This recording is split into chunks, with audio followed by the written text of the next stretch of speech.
Hey folks, welcome back. Now, you're either gonna love this spider or you're gonna be totally creeped out. So it's entirely up to you. I personally love this spider. Now, this here is what you call a long-jawed orb weaver. And if we can get this little sweetheart to wake up, having a little sleepy time right now, to give her a little nudge, wake her up. But yeah, you'll see after a minute here why they're called a long-jawed orb weaver. But you notice they like to, they're called squid spiders too, because they look kind of like a squid. But they'll put the front legs out forward and the back legs out the back, and then the third pair they'll use to hang on to stuff. So let's get her moving here. And just like a typical spider, they got the two body parts with the abdomen, huge abdomen, and a small cephalothorax. And yeah, everything on a spider is just built on the front of the cephalothorax as far as the head parts go. So let's see. Come on, sweetie, let's get her up. These guys here, they'll generally build a web somewhat horizontal, and they'll be close to the water, sometimes right over the water. But they build their web horizontally instead of vertically because they like to catch the aquatic insects just coming up into their adulthood and flying up. They fly right into the web. Okay, so here we go.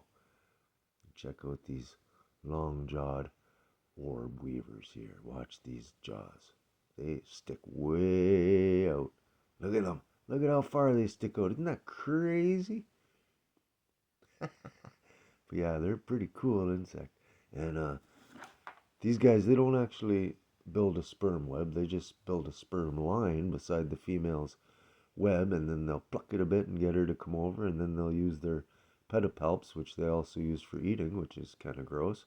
And they'll use their pedipalps and put it right inside the female's genitalia there, and yeah, so their chelicerae is stretched way out there, but they still, same thing like most spiders, they just grab it and venomate it, and then get the digestive juices going and slurp up a big slurpee, just like most spiders do.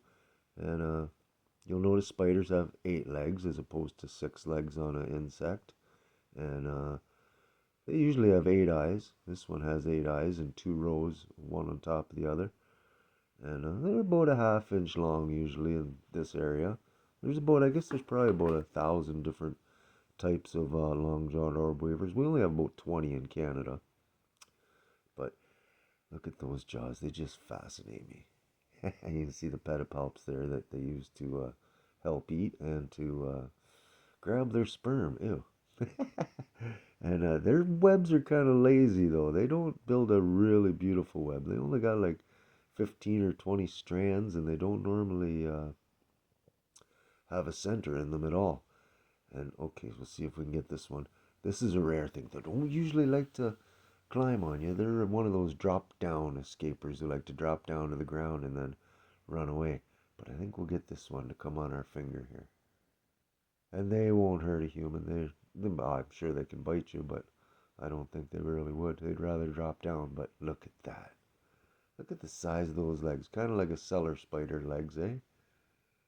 But they're pretty cool. And yeah, I'd like to get orb weavers to crawl on me because orb weavers are usually a bit finicky and not that great at walking on humans, and not too big on walking on humans. You want to get a spider to walk on you, it's better to try jumping spiders or crab spiders, but she's a gorgeous girl.